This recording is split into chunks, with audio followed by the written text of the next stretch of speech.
ഫുഡിൻഷി. ഇത് ഞാനിവിടെ കുറച്ച് പരിപ്പ് വെള്ളത്തിലിട്ട് കുതിർത്തിട്ട് വെച്ചിട്ടുണ്ട്. ഇതാ ഈ പരിപ്പാണ്, നമുക്ക് പരിപ്പ് വട ഉണ്ടാക്കാൻ വേണ്ടിയിട്ടാണ്. അപ്പോൾ ഇത് നമുക്കൊന്ന് ഇതിട്ടിട്ട് മിക്സിൻ്റെ ജാറിലിട്ടിട്ട് ഒന്ന് അരച്ചെടുക്കാം. അധികം അരിയരുത്, ഒന്നിങ്ങനെ എന്താ പറയുക, ക്രഷ് ചെയ്തിട്ട് കുറച്ചും കൂടെ ഒന്ന് അരിഞ്ഞാൽ മതി. ഇത് കുറച്ച് ഒരു 2 ടേബിൾ സ്പൂൺ ഇങ്ങോട്ട് മാറ്റി വെച്ചിട്ടുണ്ട്. അപ്പോൾ ഇതിലേക്ക് നമുക്ക് കുറച്ച് സാധനങ്ങൾ ചേർക്കാനുണ്ട്. ഇത് ചെറിയ ഉള്ളി കുറച്ചിട്ട് കൊടുക്കാം, പിന്നെ ഒരു കഷ്ണം ഇഞ്ചി, അപ്പോൾ തന്നെ കുറച്ച് കറിവേപ്പില, കുറച്ച് 2-3-4 വെളുത്തുള്ളി. ഇത് നമുക്കിത് ഇട്ടിട്ടൊന്ന് ക്രഷ് ചെയ്യാം. ഇതും അധികം അരിഞ്ഞു പോകില്ല, വെച്ചിട്ടുണ്ട്. ഇങ്ങനെ അരിഞ്ഞാൽ മതി, അധികം അരിയേണ്ട ആവശ്യമില്ല. ക്രഷ് ചെയ്ത് കിട്ടില്ലേ, അതുപോലെ കിട്ടിയാൽ മതി. അതിലേക്ക് നമുക്ക് പരിപ്പിട്ട് കൊടുക്കാം. പരിപ്പും അതുപോലെ തന്നെ ഒന്ന് ക്രഷ് ചെയ്ത് വെക്കാൻ മതി.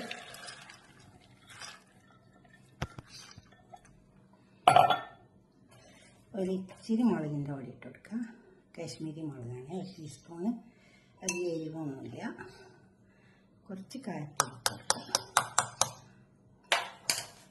പിന്നെ ഉപ്പ് ആവശ്യം പോലെ ഇട്ട് കൊടുത്താൽ മതി. ഇനി ഇത് നമുക്കൊന്ന് ക്രഷ് ചെയ്തെടുക്കാം. അധികം അരിയരുത്, ഇതുപോലെ അരിഞ്ഞിട്ടാൽ മതി. നമുക്ക് ഇതിലേക്ക് തട്ടിക്കൊടുക്കാം. എന്നിട്ട് എല്ലാം പാടെ ചേർത്തെടുക്കാം.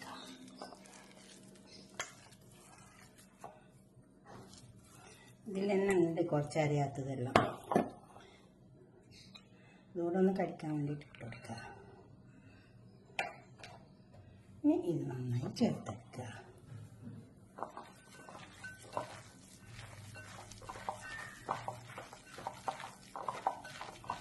നല്ലോണം ചേർത്തെടുക്കുക.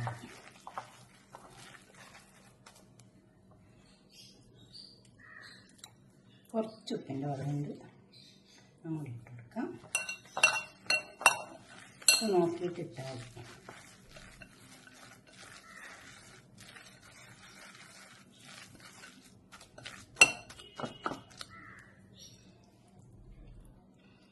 ഉപ്പ് കണക്കാം.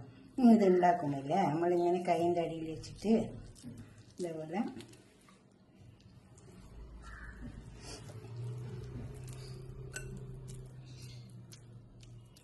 ഇട്ടിട്ട് ഇങ്ങനെ പരത്തുമ്പോൾ ഒന്ന് കൈ ഇങ്ങനെ പിടിച്ചാൽ മതി. എന്നിട്ട് ഈ അരിവുണ്ടല്ലോ അങ്ങനെ അതേമാതിരി കുറച്ച് ഇങ്ങനെ അതേമാതിരി കുറച്ചിങ്ങനെ പൊന്തിക്കും. നടു അരികിങ്ങനെ കുറച്ച് 2 കൈ ഇങ്ങനെ പിടിച്ചാൽ മതി. അപ്പോൾ ഇതുപോലെ കിട്ടും. അരി കണ്ടോ, നമ്മൾ കൈ കൊണ്ടൊന്ന് ഇങ്ങനെ തന്നെ ചെയ്താൽ മതി. ഇങ്ങനെ കൈ വെക്കുക. എന്നിട്ട് ഇതേപോലെ നമുക്ക് എല്ലാ വടയും ഉണ്ടാക്കിയെടുക്കാം. ഇപ്പോൾ ഉപ്പും എല്ലാം കണക്കാട്ടോ, എരിവുമെല്ലാം നല്ല മണമുണ്ട്. ഇപ്പം നമുക്ക് ഇതേപോലെ വെച്ചിട്ട് ഇതേപോലെ ആക്കിയെടുത്താൽ മതി. ഇവിടെ കുറച്ചിങ്ങനെ ഇത് കിട്ടും, എന്നിട്ട് ഇവിടെ കുറച്ച് പൊന്തി കിട്ടും. ഇതുപോലെ നമുക്ക് എല്ലാം ഉണ്ടാക്കിയെടുക്കാം. ഇത് പൊരിക്കുമ്പോൾ നല്ലത് വെളിച്ചെണ്ണയാണ്. വെളിച്ചെണ്ണ പൊരിച്ചെടുത്താലാണ് അതിൻ്റെ ഒരു ടേസ്റ്റ് കിട്ടുക.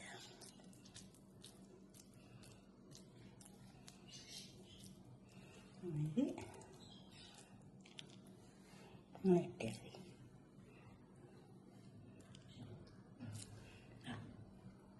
ഇതേപോലെ നമുക്കിത് പൊരിച്ചെടുക്കാം. ഇപ്പോൾ 2-3 ഉണ്ടാക്കി. ഇനിയെല്ലാം ഉണ്ടാക്കി വെച്ച ഓയിൽ ചൂടായി വന്നിട്ടുണ്ട്. ഞാൻ വെച്ചിട്ടുള്ള കോക്കനട്ട് ഓയിലാണ്. ഉണ്ടാക്കി വെച്ച പരിപ്പ് വടയിൽ ഇട്ടെടുക്കാം.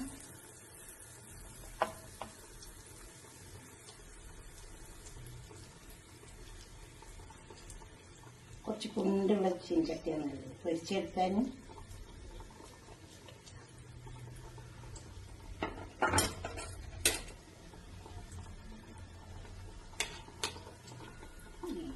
രണ്ടെണ്ണം കൊടുക്കാം. മൊരിഞ്ഞിട്ട് ഇതെടുക്കാം.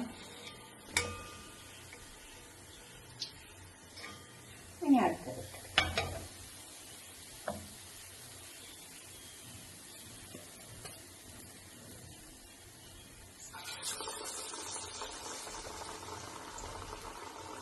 ഇതെല്ലാം നേരത്തെ ഇട്ട പോലെ തന്നെ ഇതേപോലെ 2 എണ്ണം ഇട്ടാൽ വന്നിട്ടുണ്ട്.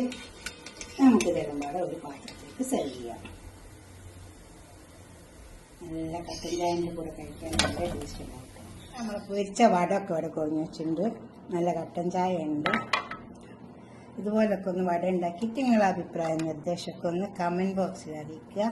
ലൈക്ക് ചെയ്യുക, അപ്പോൾ തന്നെ ഷെയർ ചെയ്യുക, സബ്സ്ക്രൈബ് ചെയ്യാത്തവരൊക്കെ ചെയ്യുക. നല്ല ക്രിസ്പി ആയിട്ടുള്ള വട കേട്ടോ, നല്ല ടേസ്റ്റ് ഉണ്ട്, നല്ല ക്രിസ്പി ഉണ്ട്.